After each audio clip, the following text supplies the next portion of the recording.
Hello all. सो जल्दी से हमारे साथ लाइव में जुड़ जाइए और अगर आपके साथ कोई भी फ्रेंड्स या फैमिली मेंबर्स बाकी है तो उनको भी बुला लीजिए बिकॉज आज का सेशन कुछ यूनिक होने वाला है।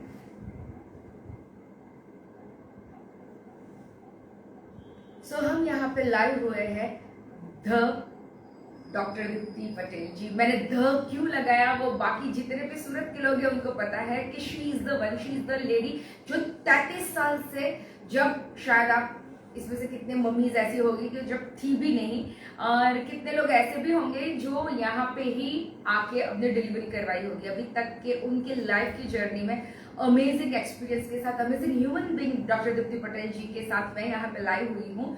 तो आपकी मम्मी, आपकी डॉटर, आपकी भाभी, और अगर आपको लग रहा है आप खुद को कोई भी एडोलेसेंट या मेनोपॉजियल रिलेटेड प्रॉब्लम है, जल्दी से जुड़ जाइए और जल्दी से ये लिंक शेयर करना शुरू कर दीजिए कि वो भी लाइव में हमारे साथ क्वेश्चन आंसर कर पाए।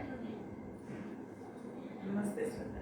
सो डॉक्टर दीप्ति जी, मैं जानना चाहती हूँ क्योंकि ये बहुत ही अमेजिंग अपॉर्चुनिटी मुझे मिली है ढेर सारे क्वेश्चंस करने के लिए, और दीप्ति जी एक ऐसे मदरली इंसान है, जब भी उनको मिलते हैं तो एक ऐसा वाइब्स आता है कि यस सारे प्रॉब्लम उनको मिलके उनसे बात करने से ही सॉल्व हो जाते हैं। और हाँ डेफिनेटली कि आज की सारी जनरेशन, मतलब अगर आप दादी है, मम्मी है, टीनेजर है, या फिर अगर आप प्रेग्नेंट है और आपके घर पे नया जन्म होने वाला है, ये सबके लिए सॉल्यूशन लेके आते हैं डॉक्टर दीप्ति पटेल। और उनको मैं वेलकम करती हूँ आज हमारे एक्सपर्ट टॉक में, जहां मैं जानना चाहूंगी लव एंड केयर के बारे में, क्योंकि आपका लव और केयर हमारे तक तो पहुंचता है पर सूरत के बाकी के लोग आपके तक कैसे पहुंच पाए, लव एंड केयर एग्जैक्टली क्या है, और हम इसमें हल्का सा स्टोरी जानना चाहेंगे। श्वेता जी नमस्कार, दर्शकों को भी नमस्कार, good afternoon. Love and care हमारी एक मल्टी स्पेशलिटी हॉस्पिटल है जहां हम gynaec, skin, IVF centre, urology, general physician, surgeon, ऐसे सारी ब्रांचेस के साथ हम लोग पेशेंट को अच्छे से अच्छी ट्रीटमेंट देने की कोशिश करते हैं। मैटरनिटी में जानूँ तो अपने को मालूम है कि जैसे पहले डिलीवरी के लिए ही पेशेंट आते थे, लेकिन आजकल IVF की जो प्रक्रिया होती है उसमें काफ़ी हद से हाई रिस्क पेशेंट्स होते हैं। डायबिटीज़, हाइपरटेंशन यंग एज में आ गए हैं। काफ़ी पेशेंटों को रिपीटेड अबॉर्शन की हिस्ट्री होती है, इन्फेक्शन है, जॉन्डिस है, ये सब जो मेडिकल रिलेटेड डिसीज़ के साथ प्रेगनेंसी रहती है तभी उनकी रिस्क काफ़ी बढ़ जाती है। तो उनके लिए हमारा सेंटर एक आधुनिक और वेल इक्विप्ड है। हम 6 गायनेकोलॉजिस्ट हैं मेरे साथ, तो हम सब मिल के पेशेंट की अच्छे से केयर करने की कोशिश करते हैं। और हमारे यहाँ ऐसा है कि जो पेशेंट डिलीवरी के लिए आते हैं उनकी केयर सिस्टर्स या हाउसमेंट्स पे नहीं छोड़ देते हैं। हमारे गायनेक्स 24/7 रहते हैं और एक क्वालिटी केयर देने की कोशिश करते हैं। That's amazing. सो आप देख सकते हैं कि पूरी फौज यहाँ पे है अवेलेबल। ऐसा नहीं है कोई एक ही डॉक्टर मैनेज करते हैं और वो पूरा दिन में एग्जॉस्ट होके जब इमरजेंसी आती है या जरूरत होती है तब हार मान लेते हैं। तो मैं दीप्ति जी जानना चाहूंगी कोई स्पेशली ऐसा कोई क्रिटिकल ऐसे कोई केसेस आते हैं आफ्टर सूरत से या ऐसा कुछ? या हमारे पेशेंट्स जो आते हैं तो मोस्टली वापी से लेके अंकलेश्वर, वालिया तक के पेशेंट्स आते हैं जनरली, और बाकी तो पुणे है, बॉम्बे है, या जो महाराष्ट्र और मध्य प्रदेश और अपना जो ये डिसा वगैरह से भी काफ़ी पेशेंट्स आते हैं। तो राजस्थान से खास करके, क्योंकि राजस्थान की कम्युनिटी यहाँ काफ़ी लोग हैं, तो जो ये पेशेंट आते हैं दूर से, तो उनको एक विश्वास के साथ और एक किसी के से पास से कोई रेफरेंस हो या तो कुछ बात सुनी हो तो वैसे आते हैं, तो तभी हमको काफ़ी अच्छा लगता है कि इतने दूर से भी पेशेंट आ रहे हैं। और IVF के लिए काफ़ी पेशेंट्स बहुत दूर दूर से आते हैं। हमारी USP ऐसी है कि जो पेशेंट्स आते हैं उनको हम एकदम से IVF नहीं चालू कर देते हैं। IVF करने का होता है तो भी उसका पहले हम पूरी ट्रीटमेंट करते हैं, उनको IVF के लिए सज्ज करते हैं। उसके बाद चालू करते हैं। ऐसे नहीं कि पेशेंट आया IVF कराने का है तो कल से इंजेक्शन चालू कर दिया, दर दर दर दर काम चालू कर दे। पहले उनका एक स्वस्थ पंप की क्वालिटी अच्छी हो, उनका बॉडी में जो प्रोसेस है उसको सहन करने की ताकत हो, विटामिन से मिनरल्स है सब ठीक है, गर्भाशय की कंडीशन अच्छी है, वो सब देख के सब टेस्ट करके एक ट्रायल साइकिल लेके फिर हम कोशिश करते हैं। तो हमारा जो सक्सेस रेट है वो जो दूसरे सेंटर है और जो हमारी जो बुक्स में लिखा है उसे भी हमारा सक्सेस रेट काफ़ी बढ़िया है। और उसके लिए हमारे पेशेंट हमारी देखो कहाँ भी ऐसी एडवर्टाइज नहीं होती है कि जैसे बड़ा बड़ा होर्डिंग लगा दिया यहाँ वहाँ, कैसे भी अपने कुछ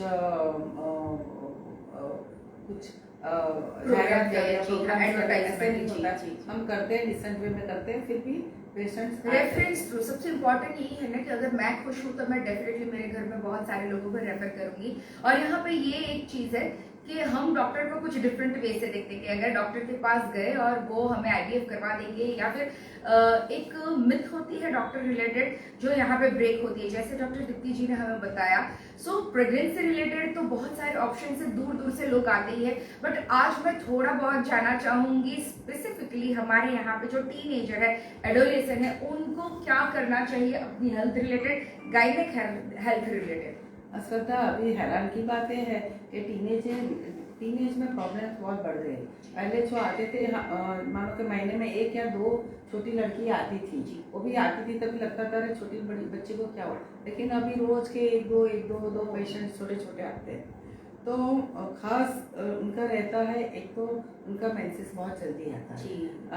अभी 3-4 दिन पहले बच्ची आई थी, वो 3rd की उसकी एग्जाम थी, 3rd स्टैंडर्ड की एग्जाम थी, और वो आई थी hardly she was 9 years old, और मम्मी भी रोई थी, बच्ची भी रोई थी। जब भी मम्मी और बच्ची दोनों रोते आते हैं तो हमारा पक्का हो जाता है कि शायद वो पीरियड आया होगा, उसके लिए ऐसा स्ट्रेस उत्पन्न हुआ होगा। तो इतना जल्दी मेंसेस आने का रीज़न अपनी लाइफस्टाइल है। मदर जब प्रेग्नेंट होती है, जब भी मतलब वो बच्ची जो इसको मासिका वो इन यूट्रो होती है, तभी मदर की लाइफस्टाइल भी बच्चे की जो हार्मोनल एक्टिविटी है और उसकी लाइफस्टाइल पे इफेक्ट करती है। हार्मोन्स क्या लिया है प्रेगनेंसी के टाइम पे, क्या क्या फॉलो किया है, उस सब में उनका थोड़ा इफेक्ट रहता है। तो ये बात हुई जल्दी मेंसेस आने की। जल्दी मेंसेस आने की वजह से उनको PCO का प्रॉब्लम, हाइट कम होने का काफ़ी बच्ची को होता है, तो उनकी एक हाइट का लेवल लिमिट हो जाता है। फिर उनका जो मेंसेस आने से उनका एक माइंड का भी एक परिपक्वता जल्दी आ जाती है।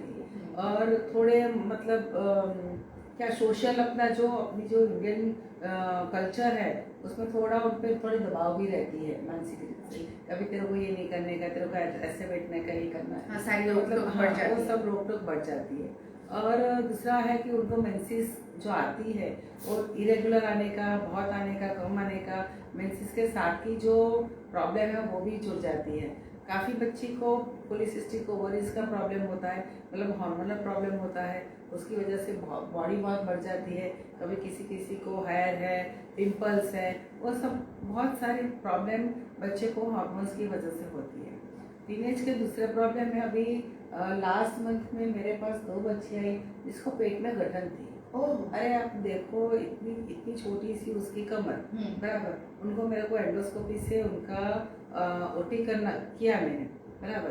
तो मतलब दुख होता है, इतनी बच्ची में भी एंडोमेट्रोसिस है, फिर डर्मोइड सिस्ट आया, फिर एक बच्ची को पॉलीसिस्टिक ओवरीज थी तो उसकी ओवरीज ट्विस्ट हो गई थी, तो इतना पेन हो रहा था, मेरे को लगे कि उसको क्या स्टोन का पेन होगा कि कौन सा पेन होगा, अपेंडिक्स होगा, ऐसा इतना पेन से पेशेंट्स आते हैं। तो यहाँ पे एक चीज आपने नोटिस की कि हम जब भी पेन होता है तो हम सोचते हैं कि शायद अपेंडिक्स होगा या फिर वो स्टोन का हो सकता है, बट बिलीव मी हम घर पे ही कुछ डिसीजन ले लें, उससे बेटर है आप प्रॉपर गाइनिक का कंसल्ट कीजिए। और जैसे उन्होंने बताया कि इतनी छोटी बच्ची का ओवरी उल्टा हो गया, और ये अब एज मैटर नहीं करती, हमारे टाइम पे कुछ अलग था और आज के जनरेशन में हम अपडेट्स अलग देखते हैं।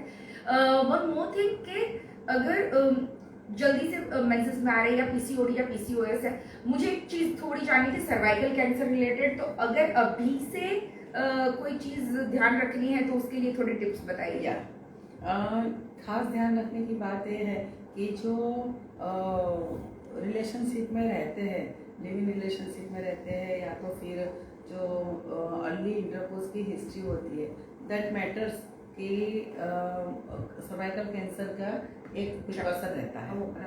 दूसरा है कि जब भी सर्वाइकल कैंसर के दो रीज़न होते हैं, एक तो जीनेटिक होता है, एक स्पोरेडिक होता है, तीसरा इन्फेक्शन की वजह से होता है। अच्छा। इन्फेक्शन का रीज़न ये सब दूसरे रीज़न से ज़्यादा है। वह HPV करके वायरस है, ह्यूमन पैपिलोमा वायरस, उसका जो इन्फेक्शन लग गया एक बार बच्ची को या तो एडल्ट को, तो वो इन्फेक्शन की वजह से उनको कैंसर होने की पॉसिबिलिटी बढ़ जाती है। तो जब भी आप यंग एज में अनप्रोटेक्टेड सेक्स करते हैं, तभी सामने जो पार्टनर है उनकी वजह से आपको इन्फेक्शन लग सकती है, और वो इन्फेक्शन जितनी यंग एज में लगी उतना इन्फेक्शन और कैंसर होने की पॉसिबिलिटी बढ़ जाती है, क्योंकि पूरी सिस्टम है तो वो डिफ्रेंसिएशन और मैच्योर नहीं हुई होती है बराबर। उसमें इन्फेक्शन लग गया तो वो सेल से बहुत जल्दी से डुप्लीकेट होके और एप्लीकेशन होगा, और उसकी वजह से फिर कैंसर की पॉसिबिलिटी बढ़ जाती है। तो मेरी एक सलाह है कि आप वैक्सीनेशन, जैसे आप दूसरी वैक्सीन लगाते हो, बच्ची छोटी है तो कि जैसे मॉम्स मिजल्स की लगाते हैं, पोलियो की लगाते हैं, तो ये वैक्सीन भी बहुत इंपॉर्टेंट वैक्सीन है और उसको लाइफ लॉन्ग का प्रोटेक्शन देती है। हाँ, ये वैक्सीन थोड़ी महंगी है, 3 डोज लेना पड़ता है, लेकिन वो लेने से आपकी बच्ची को आप एक बहुत बड़े रोग से प्रोटेक्शन दे सकते हैं। जी, और ऐसी कौन सी एज है जहाँ पे हम वैक्सीन ले सकते हैं? अगर मिनिमम एज क्या होती है? हाँ, मिनिमम एज 13 to 14 ईयर्स से लगाने का ठीक है। जब से मेंसेस शुरू हो जाता है उसके बाद? मेंसेस के साथ उसका रिलेशन नहीं है, इसका रिलेशन फर्स्ट एक्सपोजर के साथ है। अच्छा। तो मतलब बच्ची बाहर जाती है, करती है, तो कहाँ भी उसके साथ कुछ भी गलत हो सकता सकता है, तो अब उसको प्रोटेक्शन देने का सही रहेगा। तो 13 years is the best age, तब से चालू कर दे। शायद नहीं लिया है अपनी बच्ची की एज 20 है, 22 है, 25 है, लेकिन जब से उठे तब से सुबह वो ध्यान में रख के भी आप वैक्सीनेशन जरूर करवा लो, और वैक्सीनेशन करने के बाद आपको काफ़ी हद से कैंसर के सामने तो प्रोटेक्शन मिलेगा, लेकिन जब भी आपको पार्टनर से या कहाँ से भी इन्फेक्शन लगता है तो उसके सामने भी प्रोटेक्शन मिलेगा। HPV वायरस और दूसरे जो पैपिलोमा वायरस है और वार्ड्स होते हैं जेराइटल, उसके सामने भी वाइट डिस्चार्ज वगैरह से भी आपको प्रोटेक्शन मिलेगा। तो ये बहुत इंपॉर्टेंट चीज़ थी, क्योंकि कहीं ना कहीं अब ये जो सोशल लाइफ है उसके हिसाब से अगर आप कोई भी उम्र के हैं और आप अगर कोई स्पेसिफिक रिलेशनशिप में है, या फिर आप अपने फियांसे के साथ, या फिर अगर शादी के बाद भी अगर आपने किया, अगर आपको वो इन्फेक्शन लग गया तो शायद आपको कैंसर के चांसेस है। और हम इससे कैसे बच सकते हैं उसके लिए डॉक्टर ने हमें सर्वाइकल वैक्सीन के लिए बताया। अब सबसे इम्पॉर्टेंट चीज, क्योंकि हर घर में एक होता है, सुबह उठ के ही मम्मी के साथ झगड़ा, मम्मी बहुत शाउट करती, मम्मी को समझ नहीं आता, मम्मी को खुद हॉट फ्लैशेस फील होते हैं, वो ऐसा फील करती है कि मुझे कोई नहीं समझता, और घर में बस झगड़ा झगड़ा झगड़ा। तो शायद मुझे ऐसा लग रहा है कि ये झगड़े का सबसे इम्पॉर्टेंट रीजन है एक हार्मोनल डिसबैलेंस, जो अभी तो फिलहाल मैंने नोटिस करना शुरू किया है कि 35 साल से बहुत सारे घरों में हो रहा है। मैं 38 हूँ, तो मुझे अभी थोड़े हो रहे हैं कि शायद प्रीमेनोपॉजल सिम्टम्स मुझे अभी दिखाई देना शुरू हो जाए, और अगर वो नहीं, वो पर्टिकुलर जोन में मैं जाऊँ, तो सबसे आज का इम्पॉर्टेंट टॉपिक हमारा मेनोपॉजल, क्योंकि आज की मम्मीज अगर सर्दी हो जाती है घर में तो किसी के लिए काढ़ा बना देगी, अगर किसी को हेडेक है तो उसके लिए दवाई लेके आएगी, पर वो खुद के लिए कभी कुछ नहीं करती। तो this is the time everyone कि आपके घर में अगर कोई भी 35 साल के ऊपर की फीमेल है तो आपको ये चीज ध्यान से सुननी है। जी डॉक्टर, मेनोपॉजल फीमेल रिलेटेड मैं बहुत सारी चीजें जानना चाहूंगी कि प्री मेनोपॉजल और पोस्ट मेनोपॉजल क्या होता है। जी, अभी जो आपने 2 चीज बताई, एक तो जल्दी मेनोपॉज आता है वो बताइए बराबर, और अपनी जो डिस्कशन हुई कि मेंसेस जल्दी आता है, तो दोनों का रिलेशन है, राइट। तो जब मेंसेस जल्दी आने की वजह से एक ओवरी की एक लिमिट होती है, उनके अंदर जो एग्स होते हैं और हार्मोन प्रोड्यूस करने की कैपेसिटी वो एक निश्चित होती है, जितना जल्दी आए उतना जल्दी जाएगा, बराबर। और अपनी जो लाइफस्टाइल वगैरह है उसकी वजह से भी जल्दी मेंसेस चला जाता है। तो इसकी वजह से हार्मोनल जो डिप्लीशन है वो अर्ली एज में आता है, तो थोड़ा शार्प भी आता है कि पहले धीरे धीरे करके हार्मोन्स कम होते थे। अभी क्या है कि जो है लिवर उससे एकदम से फटाफट कम होता है, तो उसकी वजह से भी जो सिम्टम्स है वो ज़्यादा आता है। दूसरी चीज़ है कि मैसेज जल्दी आया, मैरिज लेट हुई, मैरिज होने के बाद भी 2-3 साल 5 साल के बाद बच्चा किया, तो ये सब की वजह से भी क्या है कि हार्मोन्स की जो साइकिल पहले थी उससे काफ़ी डिलेज हो गई है। और वो जो बच्चा लेट आया है, मम्मी की मेनोपॉज की पेरीमेनोपॉज चालू हो गई, तो बच्चा बेचारा 5, 6, 7, 8, 9, 10 साल का है और मम्मी की मेनोपॉज की पेरीमेनोपॉजल एज आ गई। तो ये एज के प्रीमेनोपॉजल एज में मम्मी का संतुलन बराबर नहीं होता है, थोड़ी चिड़चिड़ी होती है, तो ये जो बच्चे की पूरी लाइफ है टीनेज वगैरह उसमें भी बहुत प्रॉब्लम आती है। तो this is very crucial problem, social problem है, that is not a family problem, बराबर। तो सोशल भी काफ़ी इम्पैक्ट आ जाती है। तो मेरी सलाह ये है कि आप जल्दी मैरिज कर लो, ऐसा तो नहीं बता सकते हैं, लेकिन जो एक प्लानिंग से चलो, मैरिज हो जाने के बाद आप बराबर एडजस्ट है, आप लोग को लगता है कि आपके पेरेंट आप जो नई फैमिली में गया है वहाँ आप अच्छे से सेट हो गए हैं, हस्बैंड के साथ भी आपकी अच्छी सी अंडरस्टैंडिंग हो गई है, तो आप जल्दी से जल्दी बच्चा प्लान कर लो। और बच्चा प्लान करने के बाद थोड़ी एक्सरसाइज है, डाइट है, गायनेक की सलाह सूचन भी लो, आपका ओवरीज का काउंट भी चेक कराओ, उसमें कुछ गड़बड़ी है तो ऐसी मेडिसिन भी आती है, तो उससे आप उसको थोड़ा मेंटेन कर सकते हैं, बराबर। ओवरी को एकदम से कम हो जाने में से थोड़ा बचा सकते हैं, थोड़ा हार्मोनल सपोर्ट भी ले सकते हैं। और अभी जो हार्मोन्स है, हार्मोन्स का नाम सुनते हैं पेशेंट तक घबरा जाते हैं कि मेरे को तो हार्मोन्स दे दिया, लेकिन हार्मोन्स अभी ऐसे आते हैं कि जो आपके शरीर में से जो निकलते हैं उसके बराबर टाइप के होते हैं। पहले जो सिंथेटिक हार्मोन्स आते थे, अभी भी हार्मोन सिंथेटिक होते हैं, लेकिन उसकी जो कंपोजिशन और केमिस्ट्री का जो बंधारण है वो अपनी जो नेचुरल हार्मोन्स होते हैं उसके साथ काफ़ी मैच करते होते हैं, तो उसकी साइड इफेक्ट कम रहती है, बराबर। तो हार्मोन्स का नाम सुन के आप एकदम से डर मत जाओ। दूसरी बात है श्रद्धा बेन, कि जितना जल्दी आप मेनोपॉज या पेरीमेनोपॉजल प्रॉब्लम में अपने हेल्प लिया, ट्रीटमेंट चालू किया, तो उसकी इफेक्ट लाइफ लॉन्ग रहती है जी।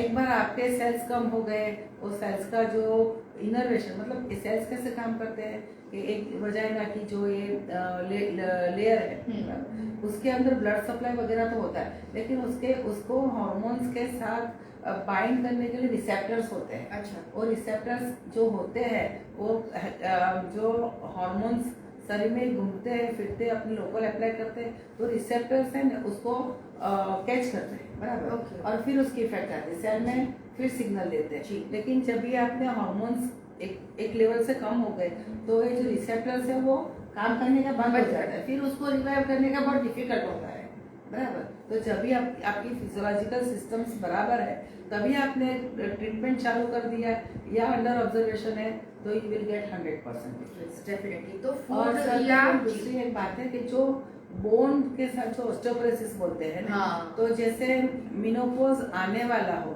उसके 2-3 साल पहले से बोन की जो मास है, बोन मास बोलते हैं डेंसिटी, वो थोड़ी कम होती है, 2%, 3%, 4%, 5%।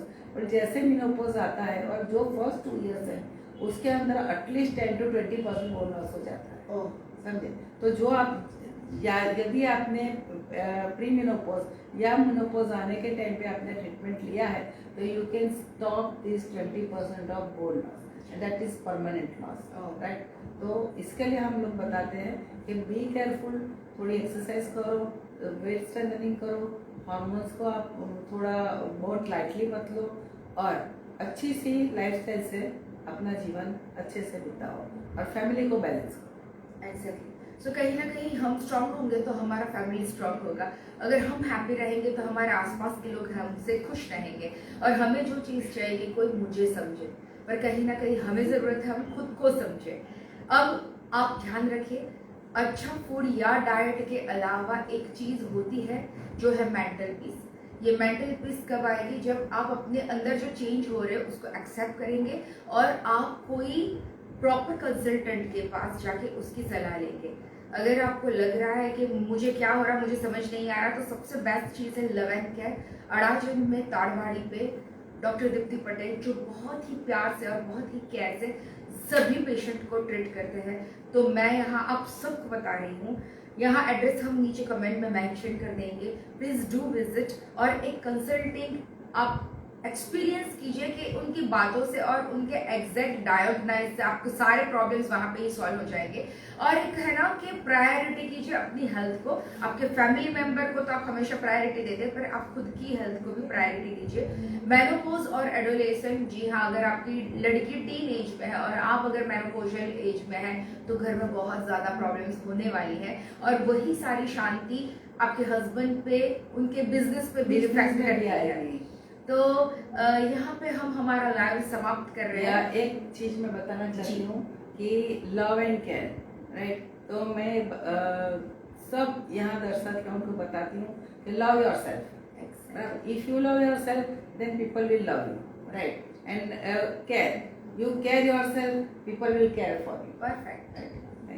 सो ये बहुत ही इम्पोर्टेंट नोट के साथ डॉक्टर दीप्ति जी का हम धन्यवाद करते हैं। थैंक यू दीप्ति जी, आपके बिजी स्केड्यूल में से आपने इतना ओपीडी छोड़ के ये टाइम दिया, उसके लिए धन्यवाद। और बने रहिए हमारे साथ एक्सपर्ट टॉक में। और अगर आपको कोई भी क्वेश्चन है, आप अभी भी कमेंट बॉक्स में लिखिएगा, जब भी डॉक्टर फ्री होंगे तो आपको डेफिनेटली रिप्लाई देंगे। Thank you so much everyone. Thank you, नमस्कार।